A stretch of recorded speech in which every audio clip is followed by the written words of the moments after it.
Hello friends, welcome to my YouTube channel.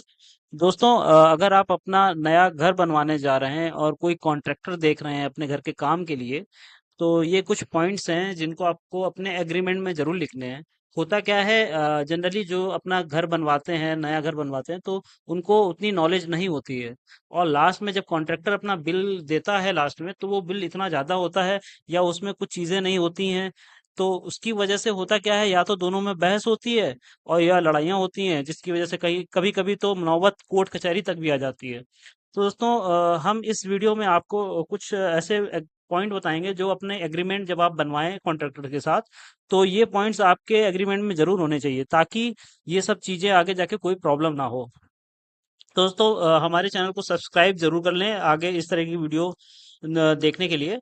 तो सबसे पहले शुरू करते हैं प्राइस। जब भी आप किसी कॉन्ट्रैक्टर को काम देते हैं, तो आपको उसमें सबसे ऊपर प्राइस जरूर मेंशन करना है कि प्राइस आपने कितना कितने प्राइस में उसने काम किया है और किस तरीके से कौन सी नाप में वो काम करेगा। जैसे छत का एरिया, छत का कवर्ड एरिया होता है।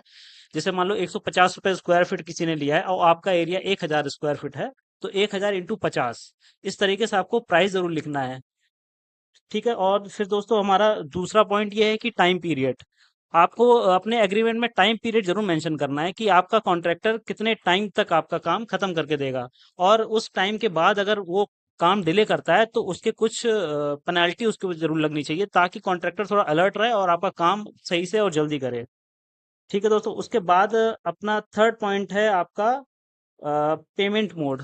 पेमेंट मोड आजकल बहुत इंपॉर्टेंट रह गया है। होता क्या है कि जब आप काम करवा रहे होते हैं, तो जो कॉन्ट्रैक्टर होता है, वो धीरे धीरे करके आपसे पैसे कभी कभी ज्यादा ले जाता है। लास्ट में उसके पास पैसे बचते नहीं है, या तो वो कॉन्ट्रैक्टर छोड़ के काम भाग जाएगा, और या फिर वो आनाकानी करता है काम करने में। तो आपको पेमेंट मोड जरूर उसमें ऐड करानी है। पेमेंट में मोड में रहेगा कि आपका प्लिंथ बीम तक या जो टाई बीम पड़ती है वहां तक कितना पैसा उसके पास चला जाएगा, छत पड़ेगी तब कितना पैसा उसको देना होगा, और फाइनल जब आपका काम खत्म हो जाएगा, तो आपका 10% पैसा आपके पास होना चाहिए, ताकि जब वो काम कंप्लीट करे तो उसका बचा पैसा आप उसको दे सकें।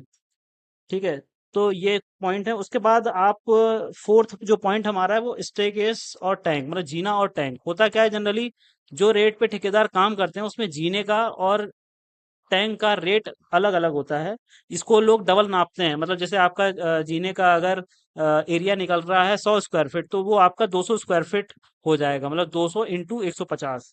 ऐसे ही आपका टैंक का होता है। अगर टैंक आपका 10 बाई 10 का है, तो 100 स्क्वायर फीट, 100 × 200, मतलब 200 × 150। इस तरीके से टैंक भी नापते हैं ये लोग। तो ये आपको पहले ही अपने एग्रीमेंट में लिखवा लेना है, ताकि आगे चल के प्रॉब्लम ना हो।